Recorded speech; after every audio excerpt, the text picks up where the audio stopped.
সম্মানিত অভিভাবক মণ্ডলী, একজন ছাত্রকে সত্যিকার মানুষ হিসাবে গড়ে তোলার জন্য বাবা মা এবং শিক্ষক আর ছাত্র এই তিনের সমন্বয় থাকতে হবে।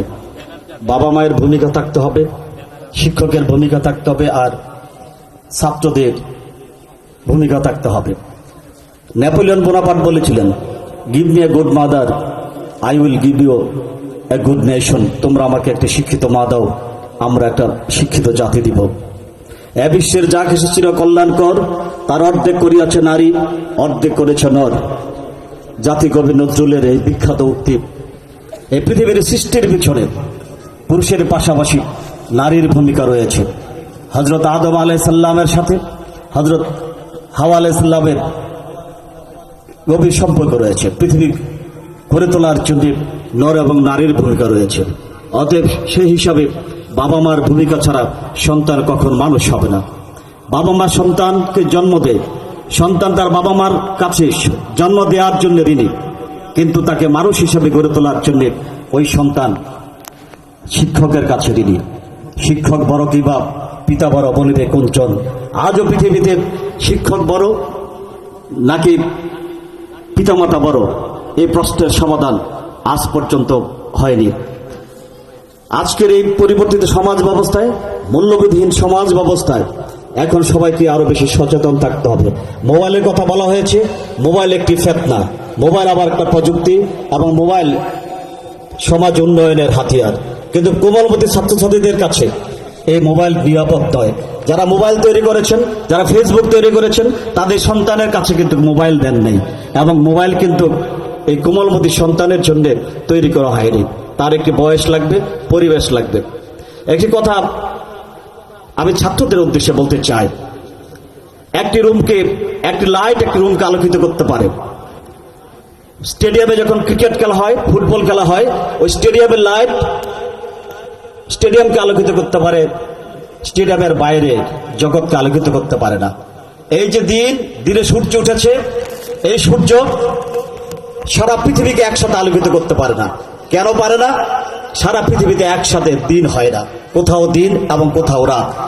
এই সূর্য সারা পৃথিবীকে একসাথে আলোকিত করতে পারে না। জ্যোৎস্না রাত, রাতের জ্যোৎস্না, চাঁদের আলো সারা পৃথিবীকে একসাথে আলোকিত করতে পারে না। জ্যোৎস্নার আলোতে সারা পৃথিবী একসাথে আলোকিত হয় না। কেন হয় না? একই সাথে সারা পৃথিবীতে রাত হয় না, কোথাও দিন কোথাও রাত। কিন্তু প্রিয় ছাত্রছাত্রী, এমন একটি বিষয় আছে যে বিষয়ে দিনকে আলোকিত করতে পারে, রাতকে আলোকিত করতে পারে, একসাথে দিন রাতকে আলোকিত করতে পারে, একসাথে পৃথিবীকে আলোকিত করতে পারে, একসাথে পরকালকে আলোকিত করতে পারে। সেই বস্তুর নাম কি? সেই বস্তুর নাম কি? সেই বস্তুর নাম হচ্ছে জ্ঞান। জ্ঞানের আলো একমাত্র পৃথিবীকে আলোকিত করতে পারে, দিনকে আলোকিত করতে পারে, রাতকে আলোকিত করতে পারে, এবং পরকালকে আলোকিত করতে পারে। অতএব এই জ্ঞানের আলোয় আমাদেরকে আলোকিত হতে হবে। জ্ঞান অনেক মূল্যবান সম্পদ। বদরের যুদ্ধে হযরত মুহাম্মদ সাল্লাল্লাহু আলাইহি সাল্লাম যখন কাফেরদেরকে গ্রেফতার করেছিলেন, তখন তিনি ঘোষণা করেছিলেন, তোমাদেরকে মুক্তি দেওয়া হবে শিক্ষার বিনিময়ের শর্তে। শিক্ষার বিনিময়ে বন্দী মুক্তি একমাত্র হযরত মুহাম্মদ সাল্লাল্লাহু আলাইহি সাল্লাম করেছিলেন। বদরের যুদ্ধে গ্রেফতারকৃত কাফেরদেরকে বলেছিলেন, তোমরা যেদিন 10 জন মুসলিমকে তোমরা অক্ষর জ্ঞান শিখাবে, সেদিন তোমার মুক্তি হবে। পৃথিবীর ইতিহাসে শিক্ষার বিনিময়ে বন্দী মুক্তির মাধ্যমে শিক্ষাকে সর্বোচ্চ জায়গায় স্থান দিয়েছেন। শিক্ষার স্তর 3টি। প্রথম স্তরে যারা প্রবেশ করেছে তারা মনে করে আমার চেয়ে বেশি কেউ জানে না। দ্বিতীয় স্তরে যারা প্রবেশ করেছে তারা মনে করে আমার জ্ঞানের ক্ষুধা বেড়ে গেছে। দ্বিতীয় স্তরের মানুষের জ্ঞানের ক্ষুধা বেড়ে যায়। আর তৃতীয় স্তরে যারা প্রবেশ করেছে তারা মনে করে আমি এখনো কিছুই জানি না। পরিশেষে বলতে চাই, সম্মানিত শিক্ষকদেরকে সম্মান করতে হবে।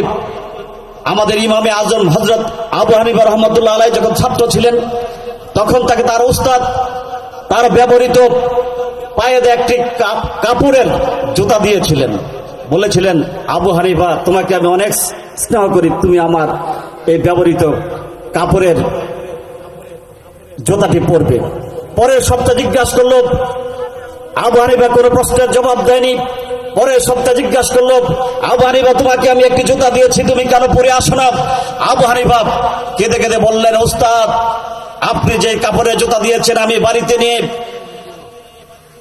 সেলাই খুলে আমি সাবান দিয়ে ধুয়ে রোদ্রে শুকিয়ে আমি পরবর্তী সময়ে খলিফার কাছে দিয়ে আমি একটি টুপি বানিয়েছি। আমার মাথায় যে টুপি, এই টুপি আপনার পায়ে দাও জুতার কাপড়ের টুপি, আপনি যে জুতা পায়ে দিয়েছেন সেই জুতা আমি পায়ে দিয়ে বেয়াদবি করতে পারিনি। আপনার পা স্পর্শ করেছে যে কাপড়ের জুতা, সেটা আমার পায়ে না, সেটা আমার মাথায় থাকতে হবে। অতএব সম্মানিত শিক্ষকদেরকে সম্মান করতে হবে এবং তাদেরকে যথাযথ মর্যাদা দিতে হবে, তবে আমি জ্ঞান অর্জন করতে পারবো। পরিশেষে বলতে চাই, একজন পিতা তার সন্তানকে নিয়ে গিয়েছিল ব্রেন কেনার জন্য নিয়ে গিয়েছিল ব্রেনের দোকানে। দোকানদারকে বলা হলো এটা কোন দেশের ব্রেন, বলা হলো এটা ব্রিটেনের ব্রেন, দাম কত? এটা হচ্ছে 10,000 মার্কিন ডলার। এটা কোন দেশের ব্রেন? এটা হচ্ছে চীনের ব্রেন, তার দাম কত? 15,000 মার্কিন ডলার। এই ব্রেন কোন দেশের ব্রেন? এটা হচ্ছে ইন্ডিয়ার ব্রেন, এর দাম কত? এটা হচ্ছে 20,000 মার্কিন ডলার। এই যে ব্রেন, এটা কোন দেশের ব্রেন? মার্কিন যুক্তরাষ্ট্রের ব্রেন, এটা কত টাকা? বলা হলো 25,000 মার্কিন ডলার। ওই যে এখানে সুন্দর করে দেয়া আছে একটা ব্রেন প্যাকেজ করা আছে, এই ব্রেনের দাম কত? কোন দেশের ব্রেন? এটা হচ্ছে বাংলাদেশের ব্রেন।